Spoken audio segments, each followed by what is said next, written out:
13 करोड़ घरों में धुआं धुआं धुआं, चूल्हा फूंकते थे, लकड़ियां टहनियां जलाते थे, कंडे जलाते थे, पूरा घर धुएं से भर जाता था। 13 करोड़ लोगों के घर में गैस का सिलेंडर पहुंचा। गरीबों की बात करने वाली कांग्रेस 60 साल में नहीं पहुंचा सकी। आज हमने पूरे भारत के अंदर गैस का सिलेंडर पहुंचाने का काम किया। लाइट पहुंचा दी, घर पहुंचाने का काम शुरू है। 2022 के पहले सबको घर देने का काम होगा। सबके घर में शुद्ध पीने का पानी, आसाम समेत पूरे भारत में 2022 15 अगस्त के पहले सबके घर में शुद्ध पीने का पानी पहुंचाने का काम भारतीय जनता पार्टी की नरेंद्र मोदी सरकार। 11 करोड़ किसानों को हर साल 6,000 रुपये की सहायता, लगभग 1,25,000 करोड़ रुपया देने का काम भारतीय जनता पार्टी ने किया। मित्रों, आसाम को हमेशा ये अन्याय करते थे। अभी अभी बजट सेशन में बजट पेश हुआ है। एक ही बजट सेशन में आसाम के लिए 53,000 करोड़ की नई सड़क के निर्माण का काम भारत सरकार ने मंजूर किया। 53,000 करोड़। कोई बजट आजादी के बाद ऐसा नहीं है। और 30,000 करोड़ अलग अलग कामों में दिए हैं। 770 करोड़ रुपया आपदा प्रबंधन के लिए दिए और स्थानीय इकाइयों के लिए 2,000 करोड़ रुपया अलग से दिया है पंचायत को मजबूत करने के लिए। तो आसाम के विकास के लिए भारतीय जनता पार्टी की सरकार ने ढेर सारे काम किए। पिछले 4 वर्षों में लगभग 20,000 किलोमीटर रोड समाप्त कर दिए और रिफाइनरी 30 साल के लंबे इंतजार के बाद 46,000 करोड़ रुपया रिफाइनरी के लिए इन्वेस्ट करने का काम भारतीय जनता पार्टी की सरकार ने किया है और इसमें अब आसाम को रॉयल्टी भी मिलने वाली है। हमारी सरकार बनने के बाद एक ही महीने के अंदर 8,000 करोड़ की रॉयल्टी आसाम की बाकी थी। यहां से मुख्यमंत्री प्रधानमंत्री भेजा आपने 10 साल तक, भेजा नहीं भेजा? अरे बोलो तो, भेजा नहीं भेजा? मगर आपके 8,000 करोड़ वापिस नहीं आए थे।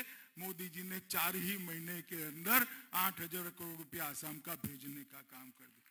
ब्रह्मपुत्र नदी पर 6 ब्रिज बनाए। गुवाहाटी हवाई अड्डा नया बन रहा है। जोरहाट में नेशनल इंस्टीट्यूट ऑफ डिजाइन बनाया। टीहू में फूड पार्क बनाया। जोगीदोपा में मल्टी मॉडल लॉजिस्टिक पार्क बनाया। गोगामुख में भारतीय कृषि अनुसंधान केंद्र बनाया। प्रधानमंत्री जी द्वारा शिव सागर में उनको अपनी भूमि का मालिक बनाने का काम इतने सालों के बाद पहली बार। और मित्रों, कोविड के अंदर भी ढेर सारी सहायता हमने भेजी और मैं प्रशंसा करना चाहूंगा आसाम सरकार की भी। स्वास्थ्य मंत्री हेमंत बिस्वा शर्मा और मुख्यमंत्री दोनों की प्रशंसा करना। जिस तरह से कोविड को हैंडल किया है आसाम, सबको आश्चर्य, दुनिया भर के लोगों को आश्चर्य। और आज टीकाकरण का काम भी स्वस्थता से चल रहा है। मैंने कल ही पूछा था, 5 लाख से ज्यादा लोगों को टीका लगाने का काम आसाम में समाप्त हो चुका है। मित्रों, लगभग 860 करोड़ रुपया गुवाहाटी में नए मेडिकल कॉलेज के साथ लिया है। इसके साथ लखीमपुर, नौगांव, धुबरी, कोकराझार, तिनसुकिया और नलबाड़ी में नए 6 मेडिकल कॉलेज, कुल 7 मेडिकल कॉलेज आसाम के अंदर 70 साल में भी नहीं बने। एक 5 साल के अंदर 7 नए मेडिकल कॉलेज बनाए, जिससे आसाम के युवा को डॉक्टर बनने के लिए कहीं बाहर जाने की जरूरत न पड़े। कैंसर का एक बहुत बड़ा अस्पताल, मैंने ही इसका भूमि पूजन किया था, टाटा ग्रुप के साथ यहाँ किया है।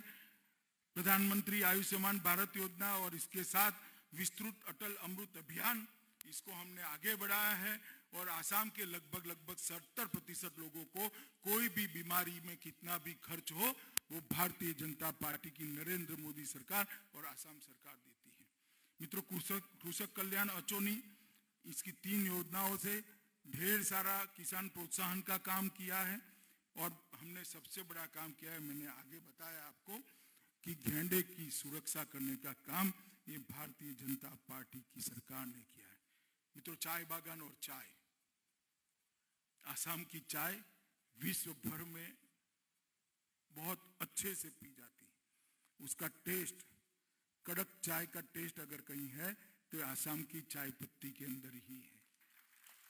और हमारे चाय बागान हमारी धरोहर है, मगर इसके अंदर काम करने वाले मजदूर, इसके लिए कोई कभी नहीं सोचता था। इस बजट के अंदर मोदी जी 3000 करोड़ रुपए की योजना लेकर आए हैं, जिससे उनके रहने के घर, उनके स्वास्थ्य की सारी सुविधाएं और उनके बच्चों को पढ़ाई लिखाई की व्यवस्था भारतीय जनता पार्टी की सरकार करेगी। हर प्रेग्नेंट महिला को 12,000 रुपया असम सरकार दे रही। 7.5 लाख चाय मजदूरों के डायरेक्ट बैंक अकाउंट खोलकर बिचौलिए के बगैर उनकी मजदूरी भ्रष्टाचार के बगैर उनके बैंक अकाउंट में सीधी आज जा रही है। और ढेर सारी योजनाएं, पोषण की योजनाएं भी हैं और बहुत सारी योजनाएं हैं जो उनके लिए हमने शुरू की।